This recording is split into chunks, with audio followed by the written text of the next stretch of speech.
جاری ہے۔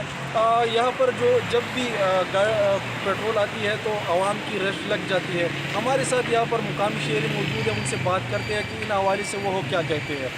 جی کیا کہیں گے آپ؟ السلام علیکم سر، یہاں پر پیٹرول نہیں ہے، روزگار پیٹرول کی وجہ سے بند پڑے ہوئے ہیں، مہنگائی بھی بہت بڑھ گئی ہے۔ ہر بندہ بول رہے ہیں کہ 100 روپے کے پیٹرول لینا ہے تو لے لو، اگر نہیں لینا ہے تو نہیں لینا ہے۔ ابھی ہم کیا کریں؟ ہم آخر کہاں جائیں؟ حکومت پاکستان سے ہماری اپیل ہے، خاص طور پہ عمران خان سے، ایک مہینے میں ایک چیز غائب ہو جاتی ہے، تو ہم کیا کریں؟ ہم کو بھی کوئی راستہ دکھا دیں، ہم کو بھی کوئی جگہ دکھا دیں۔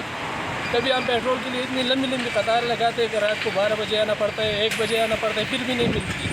الٹا ہم کو مار مار کے بھگا دیتے ہیں۔ ہمارے جو چھوٹے چھوٹے کاروبار ہے، رکشہ ہے وغیرہ، اور ہم کیا کریں؟ ہم کو بھی کوئی راستہ دکھا دے، ہم کو بھی کوئی جگہ دکھا دے تاکہ ہم وہاں اپیل کریں۔